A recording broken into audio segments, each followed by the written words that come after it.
देखो, ईसाइयों की किताबों में क्या लिखा है। इस कारण वे ईश्वर के सिंहासन के आगे हैं और उस मंदिर में रात दिन उसकी सेवा करते हैं। वाह जी वाह, क्या घाप मारे समीक्षक साहब। क्या यह महाभूत परस्ती नहीं है, अथवा उनका ईश्वर देधारी मनुष्य तुल्य एक देशी नहीं है? और ईसाइयों का ईश्वर रात में सोता भी नहीं है। यदि सोता है तो रात में पूजा क्यों करते होंगे, तथा उसकी नींद भी उड़ जाती होगी। और जो रात दिन जागता होगा तो फिर परलय ही आ जावे। देखो भाई, आगे की लाइन मैं फिर से सुनाता हूं। आगे देखो क्या लिखा है। और दूसरा दूत आके वेदी के निकट खड़ा हुआ, जिस पास सोने की धूपदानी थी, और उसको बहुत धूप दिया गया, और धूप का धुआं पवित्र लोगों की प्रार्थनाओं के संग दूत के हाथ में से ईश्वर के आगे चढ़ गया। और दूत ने वह धूपदानी लेके उसमें वेदी की आग भर के उसे पृथ्वी पर डाला, और शब्द और गर्जन और बिजलियां और भूमि डोल हुए। वाह जी वाह, क्या गप मारे हैं समीक्षक साहब। अब देखिए, स्वर्ग तक वेदी धूप दीप नैवेद्य तुरही के शब्द होते हैं। क्या वैराग्यों के मंदिर से ईसाइयों का स्वर्ग कम है, कमती है? कुछ धूमधाम अधिक ही है। देखो आगे फिर और क्या लिखा है। पहले दूत ने तुरही फूकी, और लहू से मिले हुए ओले और आग हुए, वे पृथ्वी पर डाले, और पृथ्वी की 1/3 जल गई। वाह जी वाह समीक्षक साहब। अब देख लीजिए, ईसाइयों का ईश्वर और स्वर्ग से परकोप।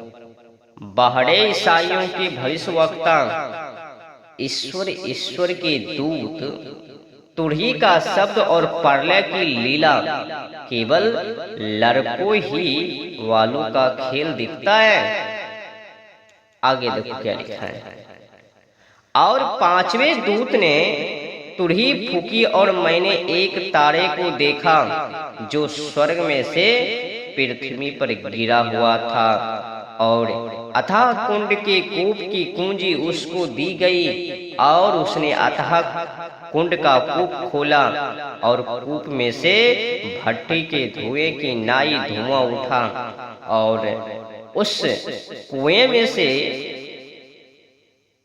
टिड्डियां पृथ्वी पर निकल गई, और जैसा पृथ्वी के वृक्षों को अधिकार होता है तैसा उन्हें दिया गया। और उनसे कहा गया कि उन मनुष्यों की जिनके माथे पर ईश्वर की छाप नहीं है, 5 मास उन्हें पीड़ा दी जाए। समीक्षक साहब, क्या तुरही का शब्द सुनकर तारे उन्हीं दूतों और उसी स्वर्ग में गिरे होंगे? यहाँ तो नहीं गिरे। भला वह कूप और टिड्डियां भी परलय के लिए ईश्वर ने पाली होगी, और छाप को देख 5 बिलेती होगी कि छाप बालों को मत काटो।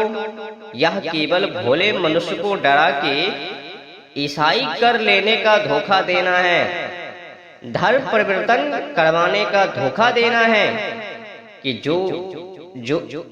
जो तुम ईसाई ना होगे तो तुमको टिड्डियां काटेगी। परंतु ऐसी बातें विद्याहीन जंगली मानव जंगली देश में चल सकती हैं, आर्यावर्त में नहीं। क्या वह प्रलय की बात हो सकती है? देखो आगे फिर क्या लिखा है। और घुड़चढ़ों की सेनाओं की संख्या 20 करोड़ थी। अब तो स्वर्ग में प्रलय ही अंधियारा ही छा जावे। समीक्षक साहब, भला इतने घोड़े स्वर्ग में कहाँ ठहरते, कहाँ चलते, कहाँ रहते और कितनी लेद करते थे? उसका दुर्गंध भी स्वर्ग में कितना हुआ होगा।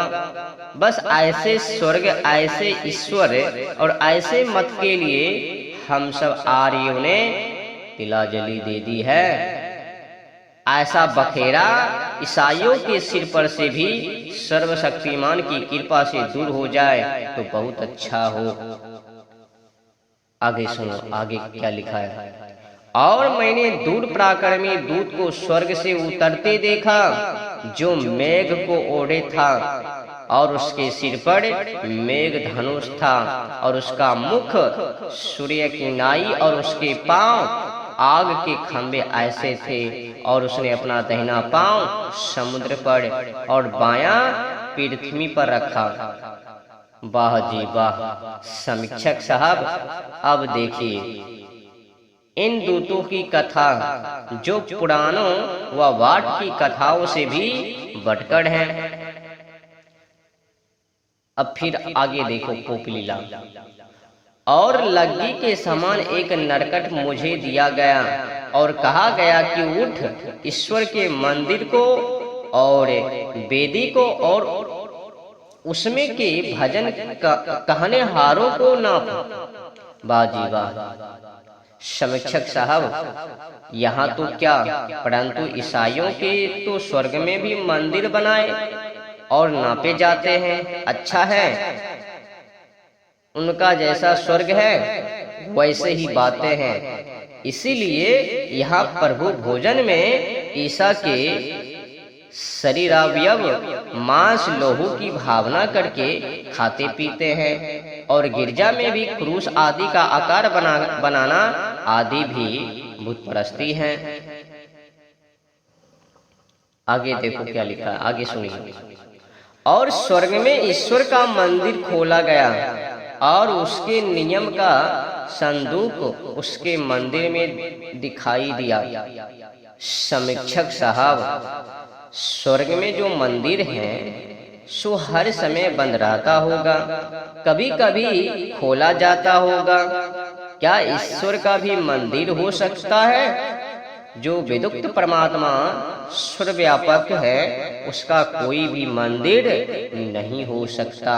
हाँ, ईसाइयों का जो परमेश्वर आकार वाला है उसका चाहे स्वर्ग में हो चाहे भूमि में। और जैसी लीला टन टन टू टू पोपों की यहाँ होती है ना, वैसे ही ईसाइयों के स्वर्ग में भी। और नियम का संदूक भी कभी कभी ईसाई लोग देखते होंगे।